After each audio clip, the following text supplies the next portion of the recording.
जय हिंद बच्चों, स्वागत है आपका शिक्षाविद अजय में। आज हम पढ़ेंगे क्लास 10th यूनिट 1 का एग्जाम्पल 2। तो ये बहुत इंपॉर्टेंट है। संख्या 6 और 20 के अभाज्य गुणनखंड विधि से हाईएस्ट कॉमन फैक्टर यानी कि एचसीएफ और लीस्ट कॉमन फैक्टर यानी कि एलसीएम ज्ञात कीजिए। तो हम देखते हैं, आइए।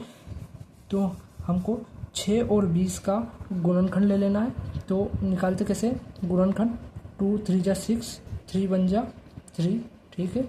और 20 का भी ऐसे कैसे निकाल लेंगे। तो 2 10 जा 20 होता है और 2 5 जा 10 होता है, 5 1 जा 5 होता है।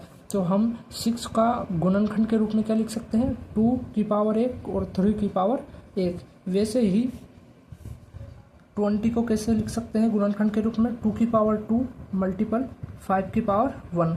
अब एचसीएफ का मतलब होता है, एचसीएफ किन किन का, 6 और 20 का हमको एचसीएफ चाहिए। तो एचसीएफ का मतलब होता है हाईएस्ट कॉमन फैक्टर इन दोनों मल्टीपल में, इन दोनों गुणनखंड में। 6 और 20 के गुणनखंड में हाईएस्ट कॉमन फैक्टर मतलब कि कॉमन क्या है। तो देखो कॉमन संख्या कौन कौन सी पहले तो ये पता लगाओ।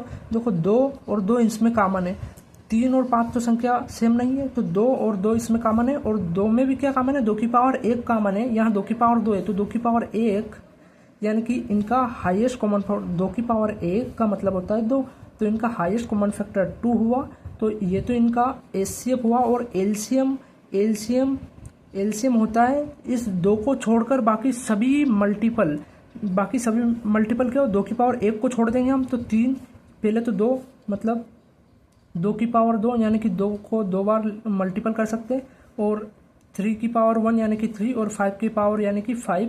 तो ये इनका एलसीएम हो जाएगा। क्या आएगा, 2 2 जा 4 और 4 3 जा 12, 12 5 जा 60, 2 दूनी 4, 4 तिया 12, 12 5 60। तो इनका एलसीएम 60 आएगा। इसी प्रकार और भी एग्जाम्पल देखने के लिए चैनल को सब्सक्राइब करें। Thank you so much. ऐसे ही वीडियो डलते रहेंगे, आप जुड़ना ना भूलें। Thank you so much.